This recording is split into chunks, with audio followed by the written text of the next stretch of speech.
everybody, and welcome back. So today we're going to talk about travel. Now that might seem like a slightly strange topic, seeing as we are in the middle of a pandemic, and one of the things that has been most heavily affected is the tourism industry. But that said, it's still a topic that you'll likely need for exams, and also a topic that people really like to talk about. Although we can't travel, people are still dreaming and imagining about what they might do on their next trip. So I still think it's a very relevant topic.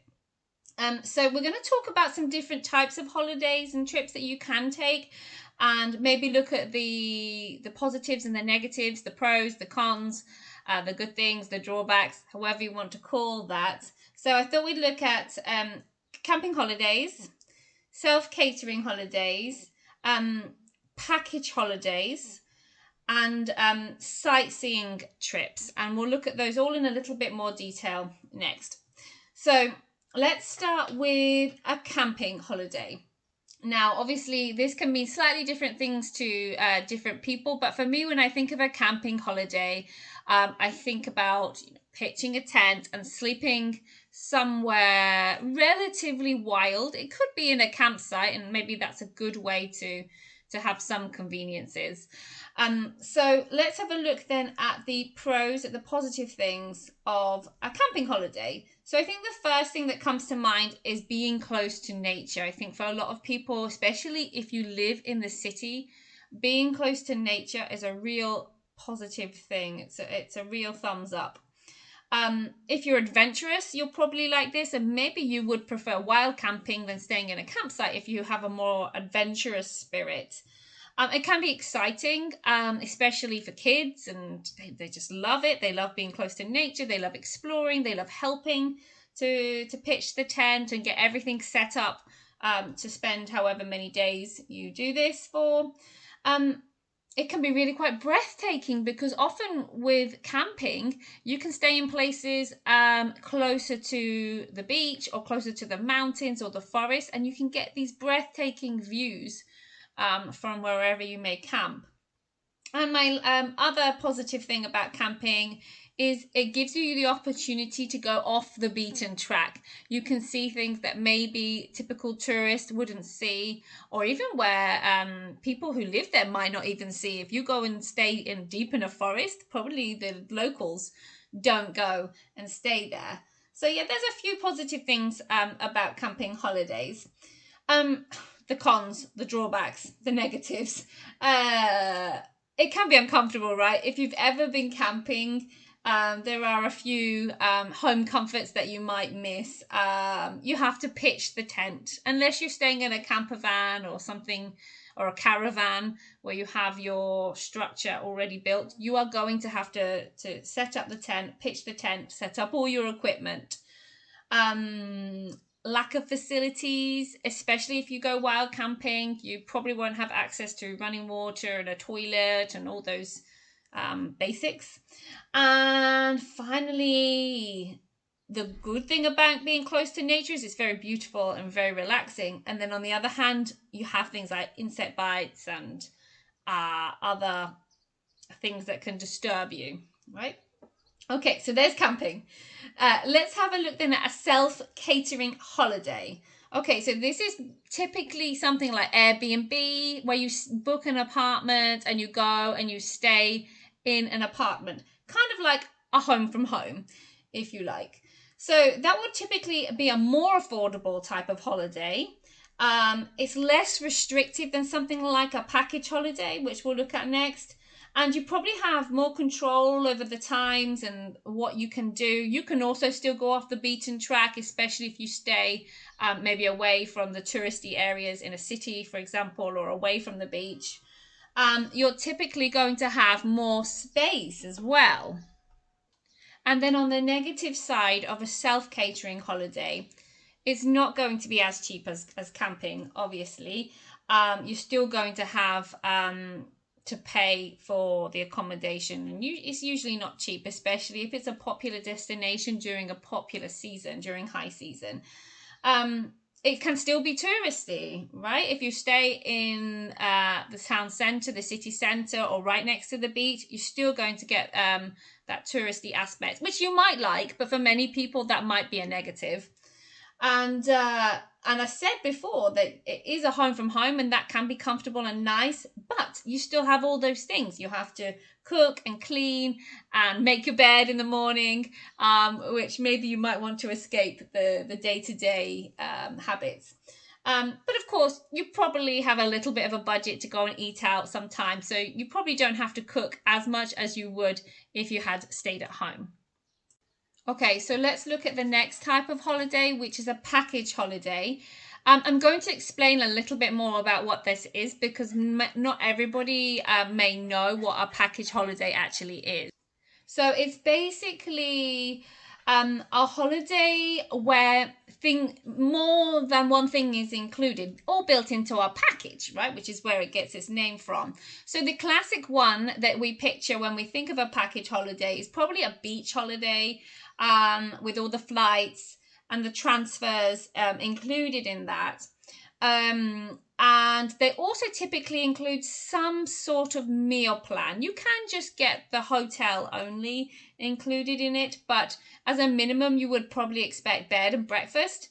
The next step up would be half board, which would include breakfast and one of the other meals during the day.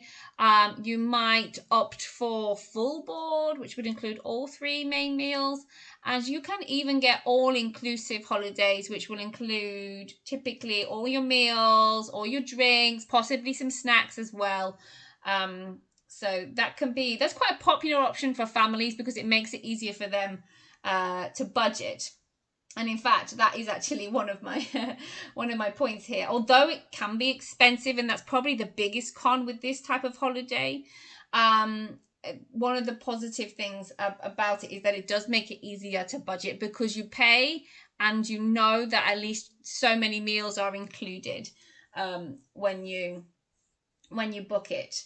So these type of holidays, they can also probably include cruises as well because they tend to encompass everything. When you pay one particular price, it includes many different things. They can be very peaceful, relaxing. If you go with your partner, they could even be romantic. Right, so they have a lot of positive things about them, and if your main objective of going on holiday is to relax, then that could be a good option for you. Actually, they can also be a great option for people who enjoy activities because there's often an option to include activities in a package holiday, even extreme things like, I don't know, bungee jumping or going out to sea on a boat. So for the thrill seekers, this can also be a good option for them. But yeah, the biggest drawback for these type of holidays is the cost. Many families will have to save up all year or maybe several years to afford this type of holiday, and that does depend where you go. I think they have come down in price over the years, and you can get more affordable options and options that suit different budgets. But this is typically a more expensive type of holiday. So that's probably the biggest problem. And again, it can be quite touristy because you're usually going to a classic tourist destination and doing the classic tourist things. If you want the opportunity to go off the beaten track, then maybe this isn't the holiday for you, the trip for you. And so the last type of trip that we're going to be looking at is a sightseeing trip. So that could include a long haul trip, maybe to somewhere like Australia. If you're from somewhere like the UK, Australia is long haul. I suppose it's all relative. It depends where you're coming from. Or also something like a city break. Now, with the increase of low cost or budget airlines, city breaks have become much more popular, certainly within Europe. So you can get to places like Paris, Berlin, Prague, all of those classic cities. You can get there really cheaply. If you're prepared to go out of season, if you go in November, you can fly for literally pennies to these places. So let's have a look at the pros of a sightseeing trip or maybe a city break, depending on the length of the trip. So the positives might be that you can see a lot of things on one trip. So you can get to see the famous landmarks, the galleries, the museums, the monuments, those kind of things. You can get day trips. So if you travel to a classic one, if you travel to London, they typically will offer a day trip to Oxford or Cambridge or Stonehenge, so that you can use London as your base, but you can still see other places on the same trip.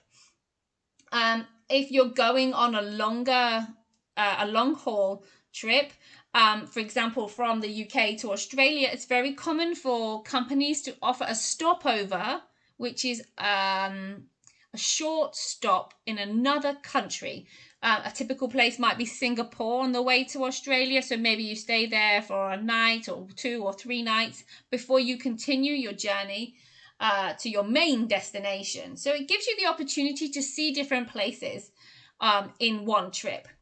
Now, I would say that the cons or the negatives for this type of holiday would be that it's typically touristy. It can be quite organized. So you're going to see the classic tourist spots when you travel.